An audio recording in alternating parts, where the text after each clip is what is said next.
processus stratégique, comment les organisations élaborent leur stratégie. Thomas Durand, bonjour. Bonjour. Sakura Shmada, bonjour. Bonjour. CNAM, un ouvrage aux éditions EMS, Management et Société. Les processus stratégiques. Pourquoi parler de processus stratégique, Thomas Durand? Il y a le contenu de la stratégie, c'est le classique.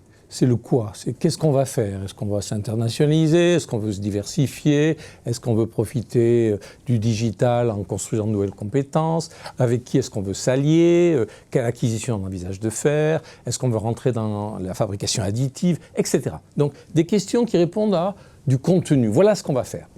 Ça, c'est le quoi. C'est le classique. C'est là qu'on trouve les consultants, et d'ailleurs les jeunes consultants, ils travaillent plutôt sur ce type d'analyse parce que ils se sentent sécurisés. Les vieux routiers, ils savent que c'est ailleurs que se passent les choses, dans le comment. Comment est-ce qu'une organisation se repère un problème? À quel stade est-ce que Accor s'est rendu compte que Airbnb était devenu une menace stratégique, devenait une menace stratégique? Pareil pour Orange avec Skype, par exemple.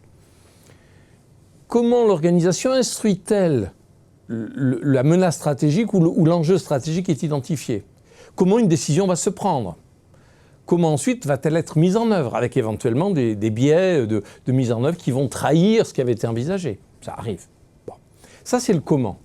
Et clairement, il nous semble qu'il y a une sorte d'hypertrophie de la littérature, des manuels, de la pratique orientée plutôt sur le quoi, et beaucoup moins de choses sur le comment. Et c'est pour ça qu'on a imaginé travailler sur ce volet-là. Et ça va vous intéresser, Jean-Philippe.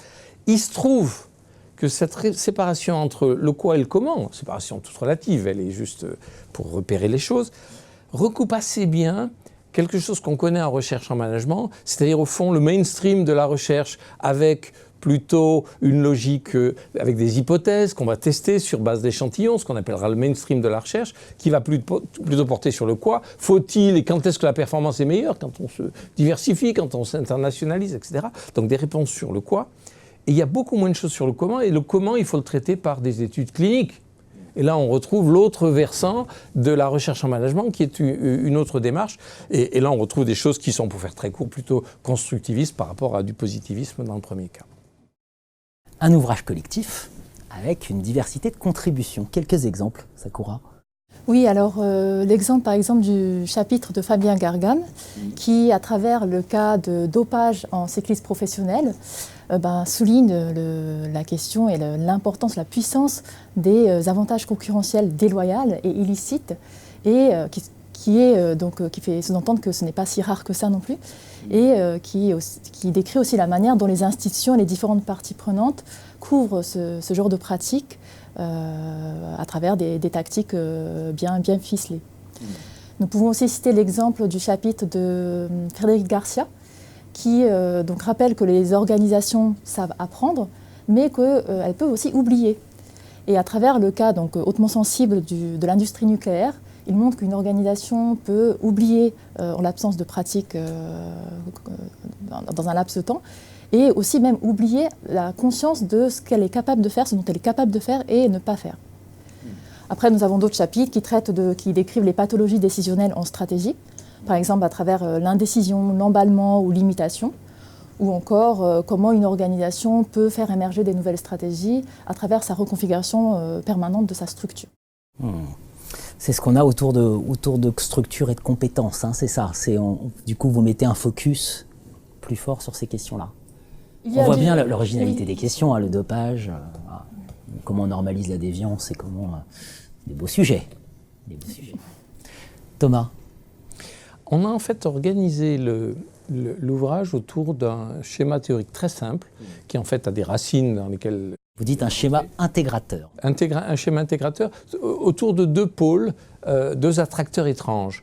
L'un qui est l'organisation en s'institutionnalisant, en construisant des compétences collectives via des apprentissages, va se retrouver à se rendre capable d'eux, mais en même temps à se contraindre, la dualité du structurel à la guidance. Et on a au fond une forme d'inertie endogène qui se construit ainsi parce que en ayant construit des répertoires d'actions, des répertoires de connaissances, des représentations qui sont partagées, collectives, on se retrouve à être capable de résoudre des problèmes, mais on est dans des rails. Et donc on est dans une forme d'inertie face à des évolutions dans l'environnement qu'on ne verrait pas. Puis un deuxième pôle, un deuxième attracteur tout aussi étrange mais intéressant, qui est une proactivité endogène, la capacité de prise d'initiative, ce que dans le langage savant on appellerait la capacité d'agence. Les agents ont une capacité à agir, une prise d'initiative, de la proactivité pour dire comme ça. Et donc, elle est endogène, en ce sens que l'intrapreneuriat, ce sont des porteurs de projets nouveaux qui s'expriment en interne et qui vont permettre de sortir des répertoires traditionnels qui appartiennent à la logique de l'inertie endogène. Au fond, on a d'un côté ce qui est la préservation de ce qu'on est, mais qui est une forme de... C'est un peu enfermant, c'est un ciment collectif bienvenu et qui rend capable d'eux, mais en même temps, il y a une forme de conservatisme derrière. Exemple, Alain Boer nous dit dans un chapitre très intéressant, écoutez, dans le monde, les services de renseignement ont été incapables, dans tous les pays du monde, de traiter de l'antiterrorisme. Pourquoi ? Les services de renseignement, c'est le temps long, c'est le secret. On ne dit rien à personne, on ne dit rien à son conjoint, on ne dit rien à son camarade de bureau, on parle à peine à son chef, et c'est le temps long parce qu'on analyse, on accumule, on réfléchit et on capte de l'information. L'antiterrorisme, c'est l'urgence et c'est le partage d'informations absolu, parce que c'est comme ça que ça fonctionne. Et les services de renseignement avaient des répertoires d'actions qui ne collaient pas et qui ne collent toujours pas avec la logique antiterroriste. Il a fallu reconstruire des services capables de les traiter. Voilà un bon exemple de ce que c'est que l'inertie endogène. Et la capacité de proactivité endogène, elle est plutôt liée à cette capacité de prise d'initiative, donc l'intrapreneuriat, ou l'interpreneuriat, ou quand l'intrapreneuriat s'exprime à l'intérieur de son organisation et entre plusieurs organisations pour mener à bien un projet en alliance. Donc c'est une sorte d'intrapreneuriat en alliance, en quelque sorte. Brice Daté a fait des travaux là-dessus qui sont décrits dans un chapitre et c'est absolument fascinant.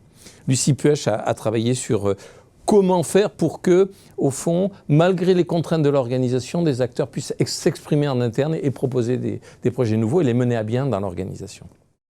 Tout à fait passionnant. Une somme de contributions extrêmement originale. Je ne l'ai pas dit pour l'instant, mais c'est quand même extrêmement original, ce regard. Et en fait, un ouvrage qui porte un intitulé « Processus stratégique » parce que lui-même est le fruit d'un processus stratégique. C'est ça, un cycle de conférences. On peut dire ça comme ça, effectivement. Donc l'origine de l'ouvrage remonte en fait en 2016-2017, lorsque au CNAM, nous avons monté un cycle de conférences dans lequel on faisait intervenir des chercheurs et des praticiens qui travaillent sur les processus stratégiques.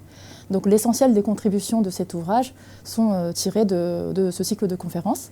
Donc nous avons mobilisé 15 contributeurs en dehors de nous-mêmes et qui a donné donc lieu à cet ouvrage-là. Et depuis, donc, nous avons monté aussi un cours sur les processus stratégiques qui fait partie d'un nouveau master que nous allons lancer donc, dès septembre prochain au CNAM en formation continue, qui s'appelle, donc accrochez-vous bien, Master Stratégie de l'entreprise dans un monde multipolaire, digitalisé et chahuté. On voit qu'on se hisse au niveau des sujets d'actualité. Processus stratégique, Thomas Durand, Sakura Shimada, coordinateur de cet ouvrage. Un grand merci de cet éclairage. Merci à vous. Merci.